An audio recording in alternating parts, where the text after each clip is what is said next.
a new episode of the Rise of Women's Football podcast. Today we are with Kelly Simmons here in London. How are you? I'm very well, thank you. Great to be here. Yeah, a bit of a breezy morning today, but not too bad, considering London Spring's weather. Here. Football pitches aren't too frozen so far these days. Yep, so far so good. So, Kelly, you've had a very, very great history with women's football here in England. Do you want to try to summarise that to someone who doesn't really know who you are within this space? Sure. I've worked in the industry over 30 years. So my first main leadership role was working with a guy called Howard Wilkinson, who went on to win the Premier League with Leeds. He was technical director of the FA. He asked me to come in and look at the female player pathway. At that point, there was an England amateur team, and we counted 80 girls and women's teams, and that was it. There was nothing else. And so we put the England youth teams in. We appointed Hope Powell, who went on to do incredible things for the women's game. Put the centres of excellence in for girls, and we started to build participation opportunities through working with leagues, working with clubs to get girls sections going. So it was a great time to be involved because it was a completely blank piece of paper almost. And so, really rewarding to be able to have that chance to work with great people and put that structure in place. And then I went on to be director of men's and women's development. So we were changing the way children play football, because when I first started, 6-year-olds were playing 11-a-side football on adult pitches with full-size goals. It seems crazy now. So we were changing the way children play the game. We did a lot of work around trying to improve the environment and coaching in children's football, supporting everyone to play a real sort of football for all ethos, investing in facilities, and taking our counties, or regional federations as it might be known in other countries, on a bit of a journey from just being interested in fines and discipline into being real development agencies supporting the growth of the game for all. So I did that, and then 2018 I was asked to go and have a look at, could I sort of drive transformational change in the Women's Super League and the Women's Professional Game. So I became director of the Women's Professional Game in England, and focused really on building up the WSL and the pyramid, and getting it ready to be financially viable enough to come out of the FA and be its own company, which of course it is now, WPLL, Women's Professional Leagues Limited, as a standalone. That felt like a good time to step away, and I'm now advising a number of countries across the world and top leagues, FIFA and other organisations around elite women's game. So that's 30 odd years and quite busy in 5 minutes basically. Now you've progressed women's football and football in general in England. Obviously 30 years doesn't seem like a lot of time, but within that space, especially women's football, it's changed so drastically, and probably even in a shorter amount of time than 30 years, because the actual start of progression and I guess effectiveness of women's football wasn't 30 odd years ago. It was probably like 10, 15, where it was really impactful.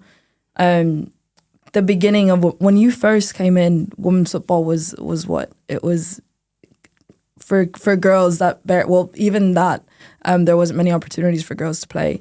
What was women's football when you first came in? How was it looked at? And what was the capacity of being able to play? Yeah, I think it was, I suppose, a bit of a sort of niche sport for women and girls who were brave enough to stand up and fight to do what they wanted to do, because there were huge cultural barriers. I was from the generation where we weren't allowed to play football in schools. It was a boys' sport. Boys went off to do all the sports that you saw on TV, so football, cricket, rugby.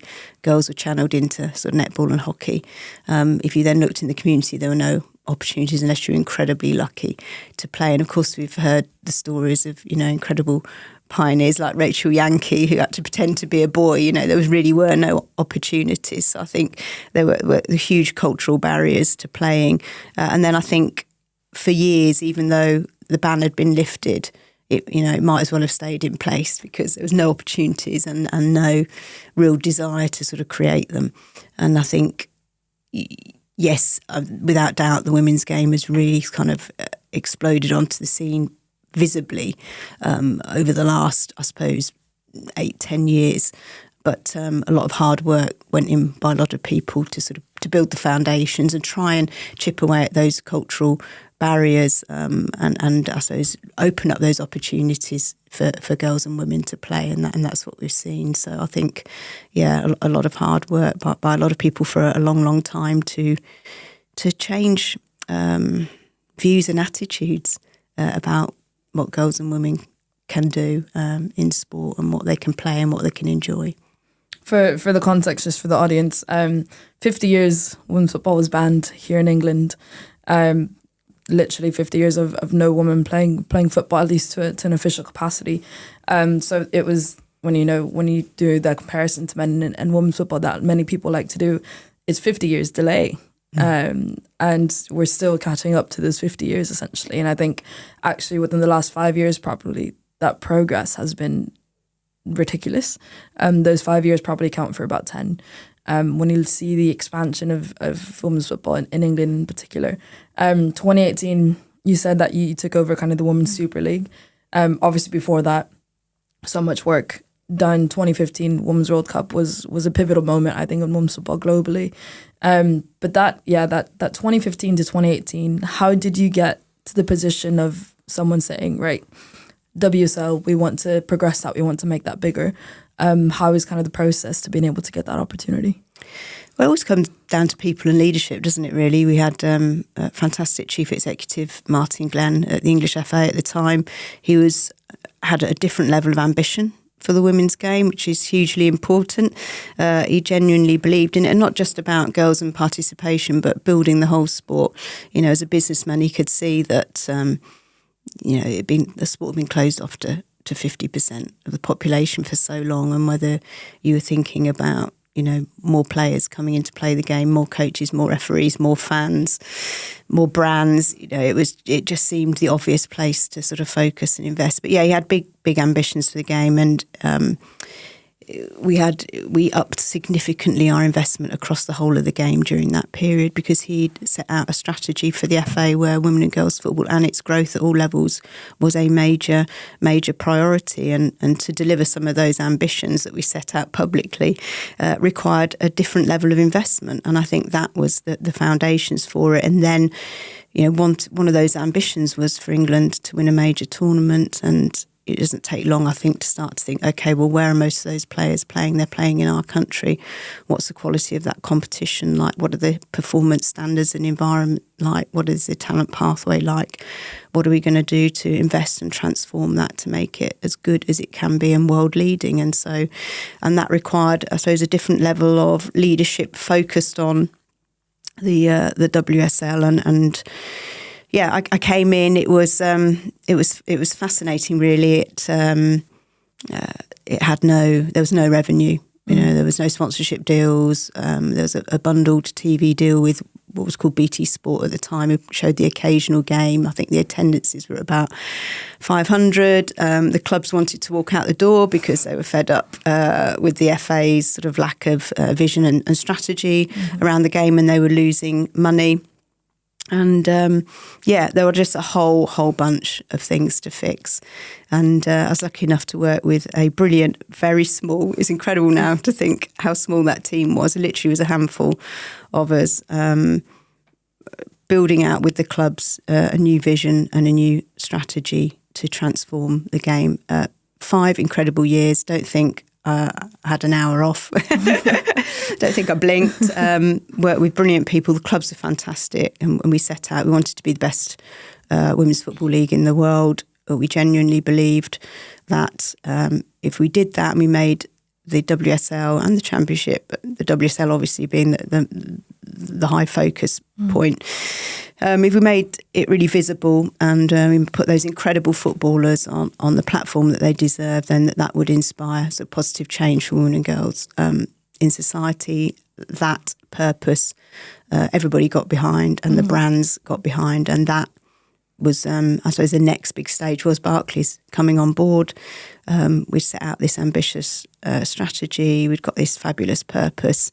We'd got a really clear plan for how we were going to really elevate the league, and Barclays bought into that as an early believer and invested massively in making that happen. Then, of course, alongside that, the Sky and BBC deals came and things started slotting into place. And really, once Sky and the BBC came on board, it completely shifted the visibility of the WSL, and people started to see how great it was, and what it was, and who these great teams were, and just massive levels of awareness and engagement went from there.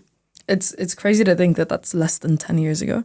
That jump from kind of no one kind of leading, focusing essentially only on the WSL and women's football in the country, less than 10 years ago, was this entire progression of sponsorships, of TV deals, of visibility of women's football.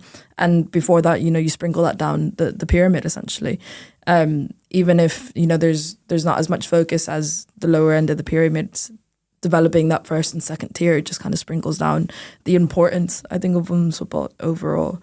For you personally, jumping into a role like that, I guess pressure is probably the wrong word, because you love what you do and it was something of passion. So I think pressure you probably didn't feel as much. You felt a lot of pride, a lot of respect for it. For you personally, getting into that position, working so much with the FA before that, with the progression of football, a big project. How was that for you personally to get into that position and be able to kind of have that blank slate and do what you think was meant to be done? Yeah, when I was approached about the job, I thought, wow, this requires a huge turnaround. It was a lot of work. It's a lot of work, yeah. But I genuinely felt that if, women's sport, you never saw it on TV. You only saw it during the Olympics or major World Cups, and then it completely disappeared. And I thought, if any sport can break into the mainstream and be, regularly visible, then women's football can do it. So it was a huge challenge. I thought, yes, absolutely up for the challenge, and obviously, hugely passionate about the women's game and what it can do for women and girls in society. So I thought, I've got to take this job and give it my all. Did I feel pressure? Yeah, probably, definitely at times. There was some, when I walked in the before I even started the job, I was at a meeting with the very senior owners, chairs, CEOs of the top clubs who were telling me how unhappy they'd been with the previous regime. And I remember Bruce Buck saying to me that he thought that the league needed to come out of the FA now. He said, but Emma Hayes has spoken about you and she says you're good, and so we're going to give you a chance. I was like, okay. So I knew that, thanks, thanks, Emma. Yeah, I knew I'd got to move quickly, and we'd got to work with the clubs really collaboratively to build out a vision and strategy and be really clear about how we were going to all work together to move the league forward. And then I think, COVID, steering 24 clubs through COVID. Not all of them had the resources of the big Premier League clubs. That was a tricky time, a pressured time as men's football came back, and we were scrabbling around, and thanks to the Premier League who invested in all the testing at the time to help us come back, sort of were begging, stealing and borrowing to try and get back. That felt a pressure. And then when England won the Euros, making sure that we capitalised on that incredible moment, pre, during and after. So there were sort of pressures, because it's a leadership role and that comes with pressure. But it was also an incredible privilege to watch it, grow and fly, to work with fantastic people that were really, really committed to transforming the game. So yeah, it was a wonderful 5 years. You've obviously progressed. I mean, you're seeing the fruits of everything now, essentially, and of the women's game, of globally, Europe wide as well. Now reflecting, you've kind of separated yourself from that entire, I guess, role within the FA and within the WSL. Now reflecting back, what was it like for you to be that main focus within an environment that potentially you didn't have as much support to begin with? To start out with, you said you were such a small group of people. Now there's plenty of people that want to be working with the women's football. How is it to be so, I guess, isolated in a world that's so big, but the importance of women's football then was so minuscule? Yeah, I didn't really feel isolating. I think I was lucky enough to work in an incredible team. And we were really close, and we were completely committed to the cause, and we gave it our everything. And it was very special to be part of that team. But it was a really, really small team. And I think, but there was lots of people across the FA that were passionately championing and fighting and working in different areas of the women's game. So we were sort of a small team driving the WSL, but I suppose part of a bigger team of people that were passionate. And then, of course, there's the whole, pretty close, I think, group of both globally and domestically of women and male allies that are sort of fighting to drive that change and all support each other. So, but I think early doors, when I look back, the reason that the WSL hadn't really sort of taken off at that point was lack of ambition. And I still look at some countries now, and I think there's this perception that women's football's not going to be commercially viable. It's going to run at a loss. Nobody really cares. There's this enormous men's football that's had 150 years, that's grown to be a multi-billion industry, and we're trying to sort of come up in its shadows. And but I think, the WSL, bearing in mind centrally, in terms of central revenue, 2018 was zero. By the time I left, it was around 20 million. Was able to distribute money to the clubs and run itself centrally. Shows that with a small team, you can make big changes quickly.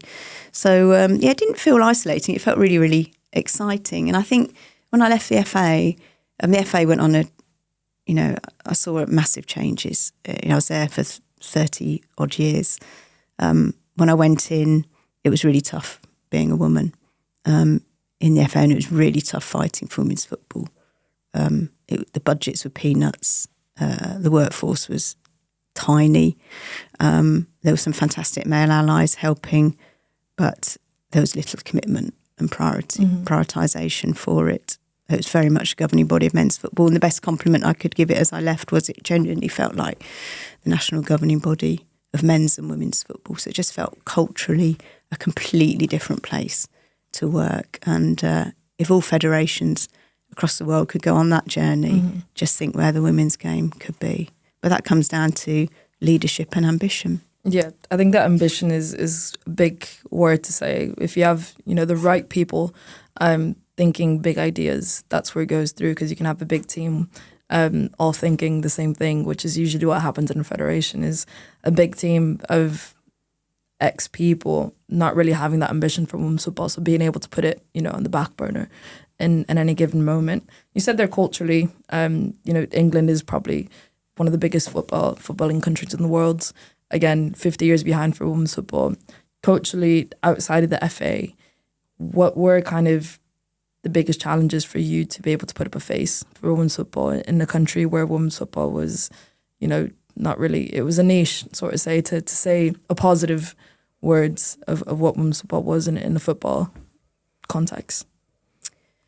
Yeah, I suppose outside of the FA, getting the clubs to believe, really, it comes down to, until women's football completely washes its own face and doesn't rely on money being generated by the men's football club, and we're not there yet, we will be, then it requires clubs to invest.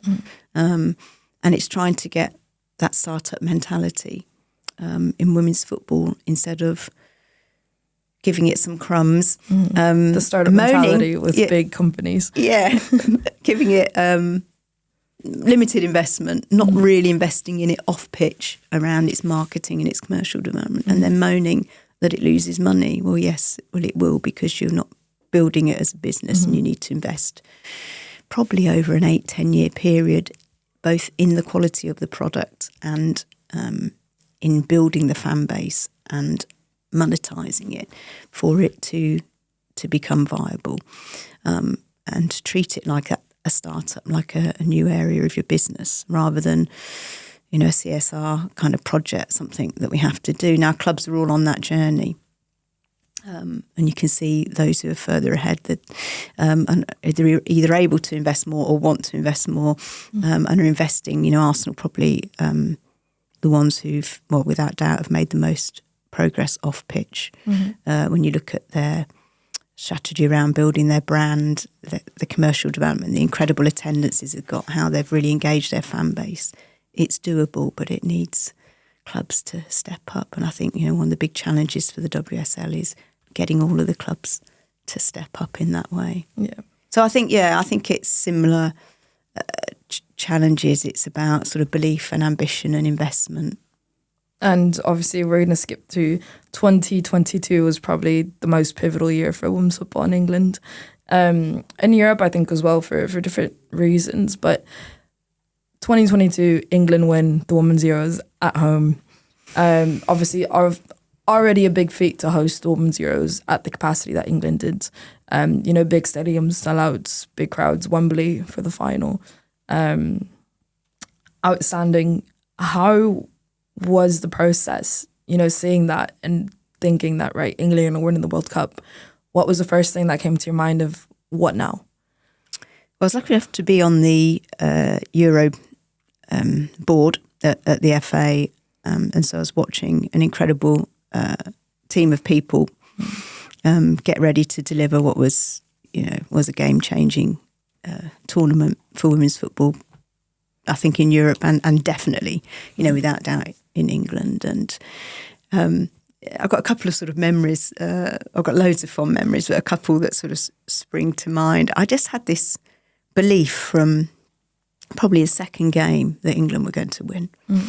And I was surrounded by lots of nervous people who were, were doubting it. Yeah, just too nervous to believe, I think. Didn't want to get too ahead of themselves. Yeah, I remember watching us against Spain, and we were down, and I said, probably the most dramatic game. Of the tournament. I was in the director's box, and I said, don't worry, England will get chances and we'll take one. I just felt like every time we went forward, we were going to score. Yeah, it was just the squad, the momentum was building, and the performances were building, and I think we'd just thrashed Norway, and we just looked so strong. And at that point, I really thought we were going to go on and win it. And I remember saying to Debbie, the chair of the FA, at half time, whenever he was nervous against Sweden, I said, we are going to go on and win this comfortably. I just really felt it wasn't a cockiness or arrogance. I just had this absolute belief in the team.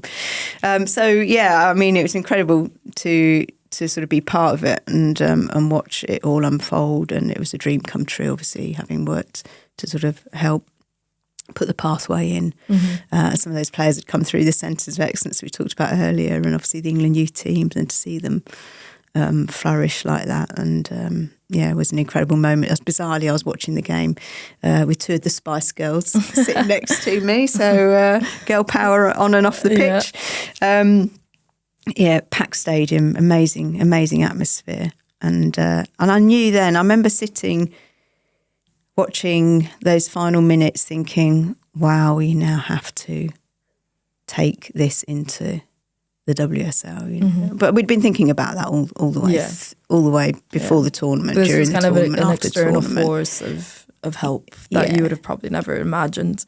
Absolutely, in a sold out Wembley, it was stardust. On that sprinkling across the whole women's game. Whether your job was to try and get girls to play football in schools, to grow participation, in my case, to sort of drive the elite game, the WSL. This was magic, You see, I mean, you clearly see the before and after of that 2022 Women's Euros. I think when you reflect across Europe, you're probably the best federation to take advantage of a before and after. Lyon, for example, have won, I think it's 7, Women's Champions Leagues, and the French league has never really progressed in a way of that. When you see a club like Lyon, that essentially, their men's team isn't, the biggest. It's one of the biggest teams in France, but they're not the biggest. They invested in a startup manner of we're going to lose, but eventually we're going to win. Wolfsburg in Germany have won, X amount of Women's Champions League with amazing success in Europe. Spain, 3 times Champions League winners, World Cup champions. But none of the leagues have progressed the way that the WSL did before and after that Women's Euros. What do you think kind of made the WSL and England and the FA different to the rest of the countries and the federations to be able to make that impact? Yeah, it's a great question. I think for I'll just talk about sort of the English FA for a second, because I think something that happened here in this country, which I think really helped change the FA, was that the government brought out code of governance for sport. And if you wanted to receive any public funding, then you had to meet these governance requirements. And the reason that that was important is because it changed the diversity of the FA board and the gender makeup of it. So I remember going to the board to ask for money for women's football in previous times where it was an all-male board, and it was a very, very tough fight, to put it mildly. And I think through a diverse board that believed in the FA being for men's and women's football and driving the whole game, and then the leadership that we talked about earlier, and then putting people like myself in key leadership roles in the women's game to drive them forward, and supporting them with investment, we were able to make a big, big difference. I don't sort of want to get myself into trouble by commenting on other football federations. I'm probably not close enough to it, but I'm not sure they've all gone on that journey of sort of diversity of governance, diversity of leadership. At one point I was sitting on the directors' senior management team at the FA, and at one point there was more women than men. There were no women when I first joined. There were no women on the board, and women's football was a very, very low priority. I think the two are connected. So I think, I'd like to see federations obviously go on that journey. I'm a board member of Women in Football, really passionate about women in the industry and women in leadership. And I still think there is a long, long way to go to get more women on the boards of clubs and federations, and that will help drive the changes that are required. Do you think that there should be kind of like a board, sort of say, across that would be, I guess, UEFA driven, but not necessarily, because, not every club is involved in UEFA. Not every club has a male, side to the club. There's a lot of independent clubs as well, and a lot in Germany, a lot in Spain. So what do you think can kind of unite that progression in Europe overall to kind of, use England as an example?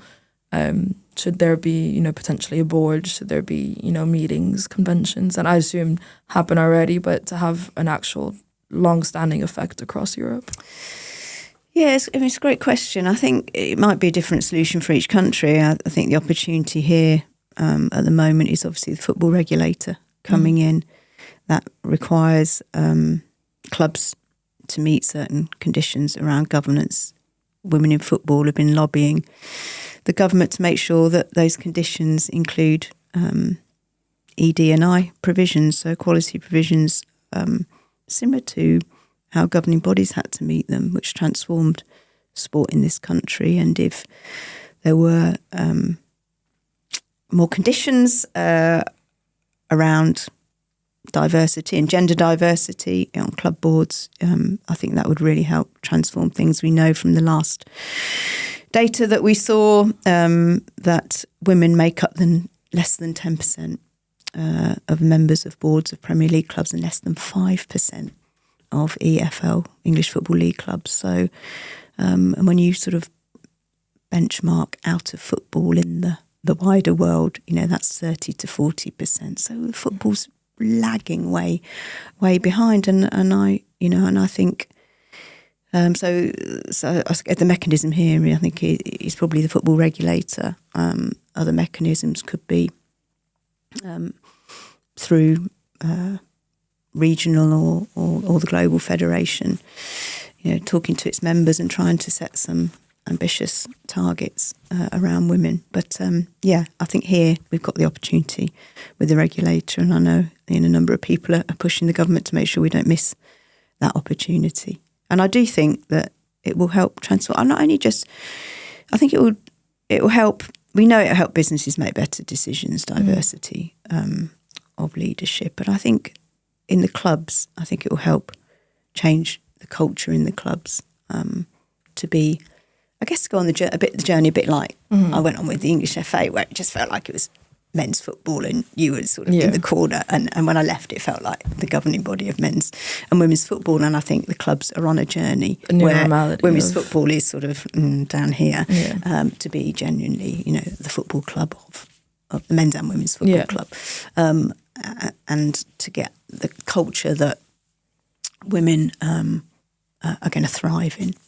Women off the pitch and on the pitch. So, I think it's hugely important. A lot of, obviously, England is kind of, a big example globally, I think, for women's football on the professionalising and normalising a lot of things that a lot of countries struggle to do. But obviously within England, you have a lot of kind of ups and downs, I guess. You have Arsenal, obviously, that you said have invested for a long, long time. Now, they probably don't go below 30,000 when they play at that Emirates Stadium, which is, that itself is a massive feat. They sail out Bournemouth very, very often. But then you have, the opposites, Chelsea, who struggle with ticket sales a lot of the time, especially for the Champions League matches, for the league matches as well. Then you have, Leicester City, for example, who have the women in the main stadium.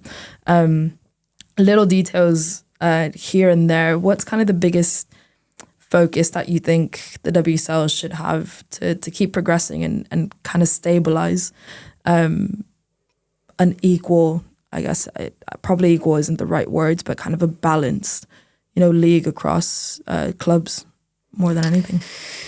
Yeah, it's a big challenge for Nikki Doucette and the WPLL team, and no doubt they're getting their brains together now on how do they take the WSL and the Championship to the next level.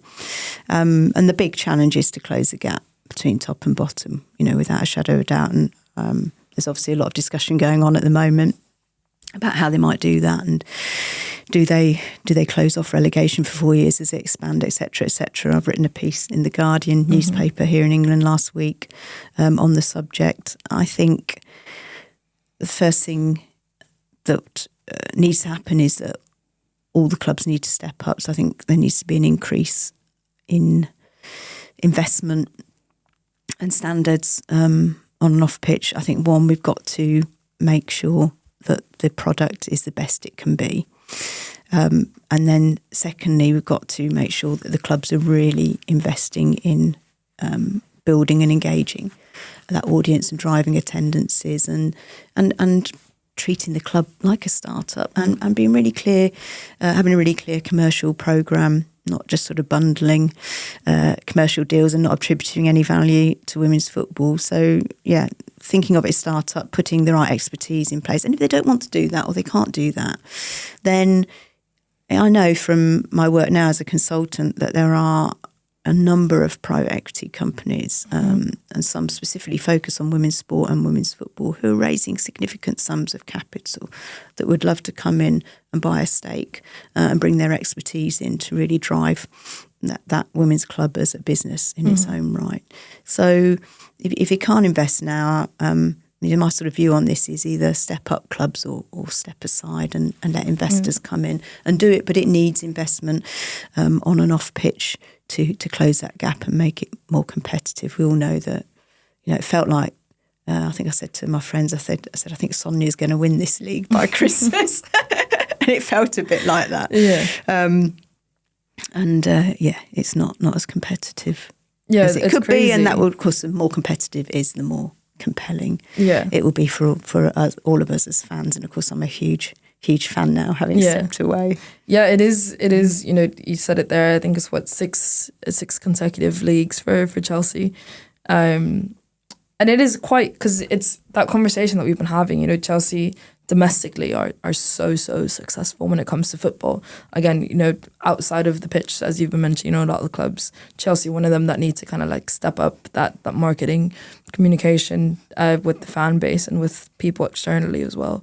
You look at them on a European stage, and the last time that any club won the Champions League was 2007 Arsenal. So it is interesting to see that contrast of England being probably the best league in Europe in terms of that balance of quality across the clubs and the level of competition, the level of professionality. But then, on a European scale, other clubs have that success over them without having the league structure that England has. But I think that's for a whole nother podcast there of analysing that probably. But the progression of women's football is special when you compare it to men, especially the scale that men's football has gone in right now, which is a big focus not on football, rather than, you know, the commercial side of it, the money side of it. A lot of money and investment coming in from probably not the best places in the world, and the commitment that you have to that money essentially. How is that balance of keeping the values of women's football and I think football now just periods as a sport without kind of diving into, you know, investment and businesses that want to get involved in football without the right intentions, sort of say? Yeah, it's a great question. And I think for me, this is where women's football can have its USP, I think, because it's already there's already a fantastic purpose behind it. It's doing so much more than football. It's empowering women and girls and across the world, and showing women and girls that they can do anything, and showing boys and men that women and girls can do anything. It's normalising a new society. Yeah, it's hugely powerful. And then it's got wonderful values, and it's played in there's such great respect, and I think I speak to football fans every day who say to me, I really love the women's game because, you know, they're not diving, they're not cheating, they're not in the referee's face. They're great role models, they're great ambassadors for the game. And I think those are all, you know, really, really precious things that we want to keep and protect. And then I think that our audience, we know from our audience that the women's game, it tends to be younger, more diverse, more female.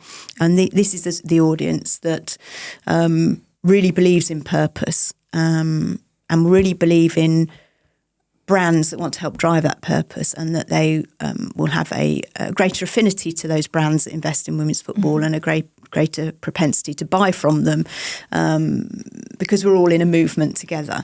And I think that's the USP, I think, from the men's game. And I think I think Angel City showed that if you can be really purpose driven in how you sort of build out your brand and how you go about your business, and of course, you know, they invest so much back into their local community and do such great work, that brands wanted to get behind them and the fans got behind them. And I think, you know, for the women's game, I think, you know, we need to be thinking more about how we really, really, you know, we build on all of that stuff to grow the game, engage the audience that cares, and differentiate it from the men's game. So I think it's vital that we protect all of that stuff. And obviously there's a lot of new investment groups around women's football, Kinesika and Mercury 13, kind of focusing in women's football. What are kind of your thoughts on these investment groups and how, I guess, the good and bad of both sides of the impact on women's football? Yeah, well, I think it's really exciting. I think it's really exciting that globally hundreds and hundreds of millions of capital is being raised to invest in women's football. I thought in some ways it might have started to move a little bit quicker than it has.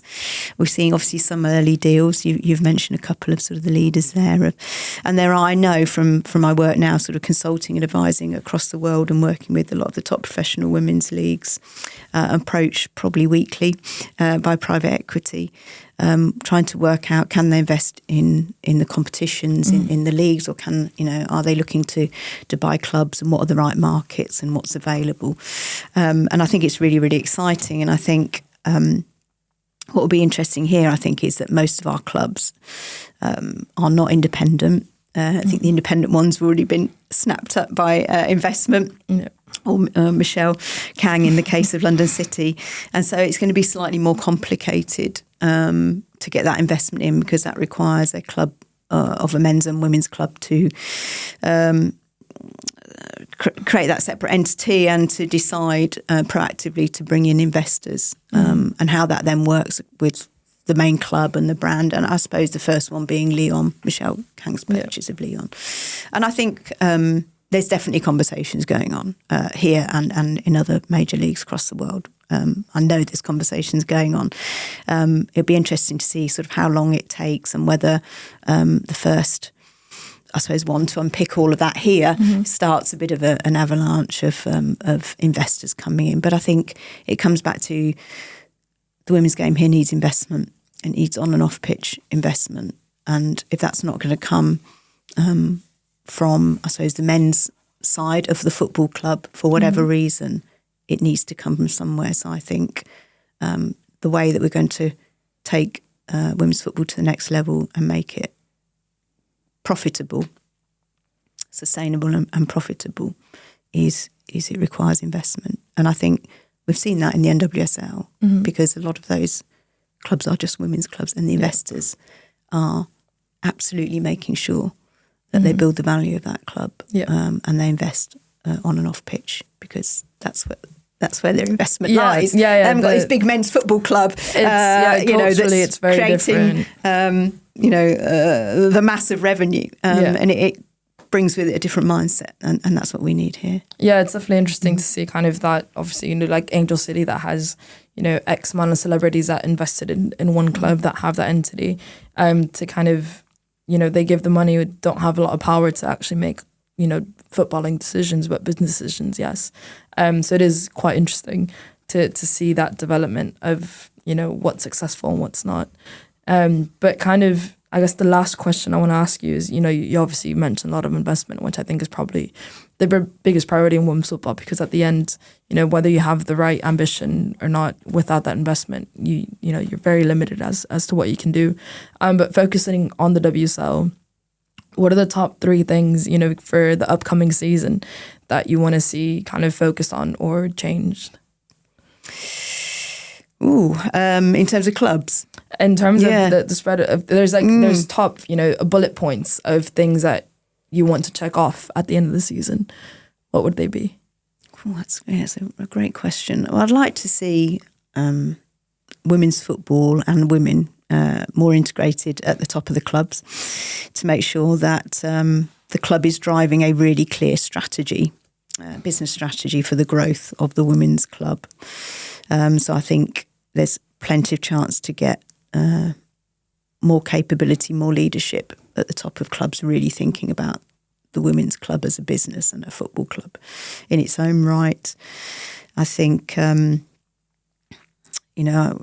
the strategy will come out down the line, and without doubt it'll be really, really well thought through and considered with the clubs around expansion, and how and whether part of that expansion is a requirement for clubs to step up more and invest on and off pitch, hopefully so that we can see that gap closed. I think that's fundamental for the success of the WSL long term. It's brilliant that the championship's going fully professional. That's going to really help the championship, and of course lots of work needs to go to sort of elevate that and make that more visible and grow attendances and audiences. And I think with the WSL, I mean, it's so competitive championship. I think it's been absolutely compelling the last 2 or 3 years.